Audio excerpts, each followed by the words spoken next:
Good morning students. आइए हम chapter को प्रोसीड करते हैं, लेकिन शुरू करने से पहले एक रिक्वेस्ट कि प्लीज़ अभी तक अगर चैनल को सब्सक्राइब नहीं किया है तो प्लीज़ सब्सक्राइब ज़रूर कर लीजिए और साथ ही साथ बेल आइकॉन ज़रूर दबा दीजिए। और साथ ही साथ हमारे इस चैनल को विज़िट करने के लिए हम अपने दिल से आपके आभारी हैं। आइए वीडियो को शुरू करते हैं।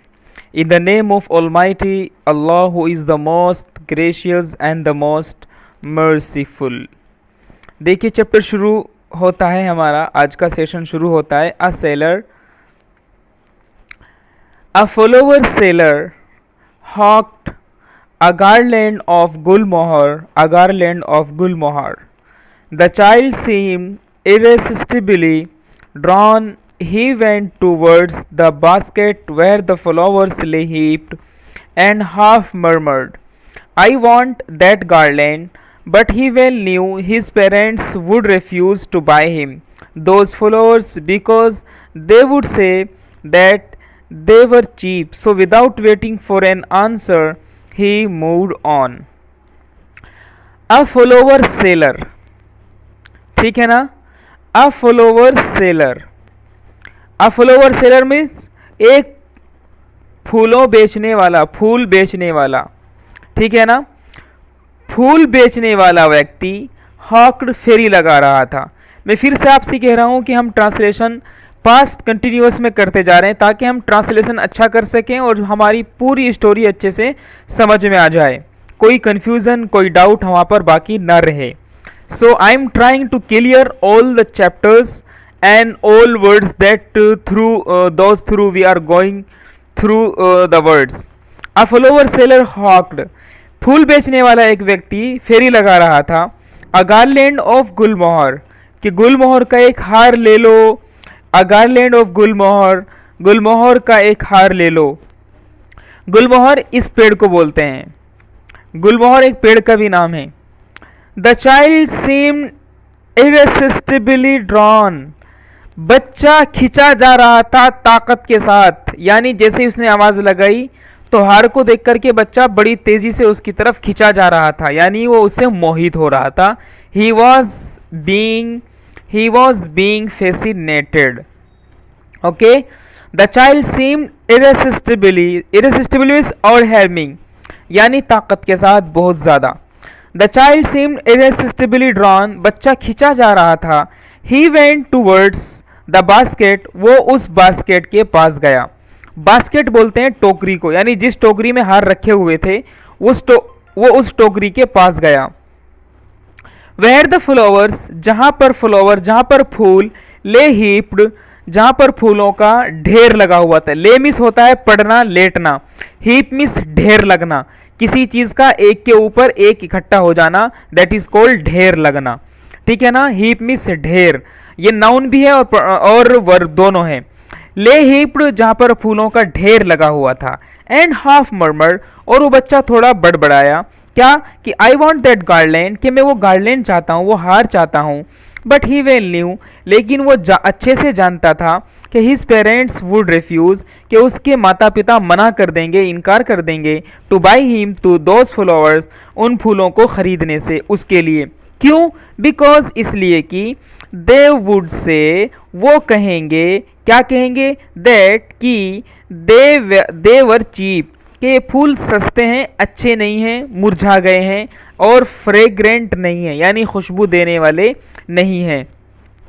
सो इसलिए without waiting for an answer, बगैर किसी जवाब का इंतजार किए हुए, ही मूव्ड ऑन, वो आगे बढ़ गया। देखिए बेटा, यहाँ पे कभी कभी पॉवर्टी इतनी हो जाती है माँ बाप के सामने, पेरेंट्स के सामने मजबूरी बन जाती है।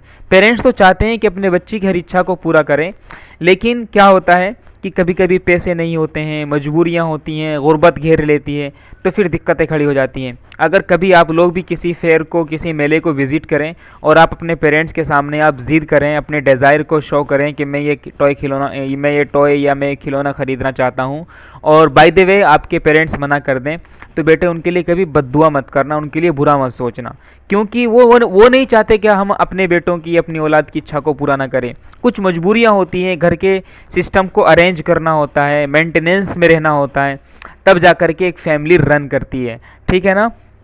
तो हमेशा अपने पेरेंट्स के लिए बेटे दुआ करते रहा कीजिए आप लोग। ही मूड ऑन, इसलिए वो आगे चल गया। अ मैन स्टूड होल्डिंग, अ मैन स्टूड होल्डिंग, एक आदमी स्टूड खड़ा हुआ था, होल्डिंग पकड़े हुए, अपोल एक बांस को, एक डंडे को पकड़े हुए था, खड़ा हुआ था, विद येलो पीले कलर के, रेड लाल कलर के, ग्रीन हरे कलर के, एंड पर्पल और पर्पल कलर के। पर्पल बोलते हैं बैंगनी कलर, जिस तरह के बैंगन होते हैं उस कलर को पर्पल कहा जाता है। तो yellow, red, green and purple colour के बैलून्स मीन्स गुब्बारे। तो एक व्यक्ति, a man stood holding a pole, एक आदमी खड़ा हुआ था एक बांस लिए हुए, पीले लाल हरे और पर्पल बैलून्स के साथ, फ्लाइंग जो उड़ रहे थे, यानी बैलून्स उड़ रहे थे, फ्रॉम इट उसमें से, किस में से, पोल में से, उस बांस में से, जैसे आप स्क्रीन पे देख रहे हैं। द चाइल्ड वॉज सिंपली, बच्चा मामूली तौर पर, कैरीड अवे खिंचा जा रहा था, by the rainbow glory of their silken colours, उनके सिल्किन कलर की शान को देख करके। रेम्बो मतलब आपने देखा होगा किसी बैलून पे रेम्बो कलर होता है, यानी उस पे रेम्बो बना हुआ होता है, जैसे आप बारिश के टाइम पे देखते हैं।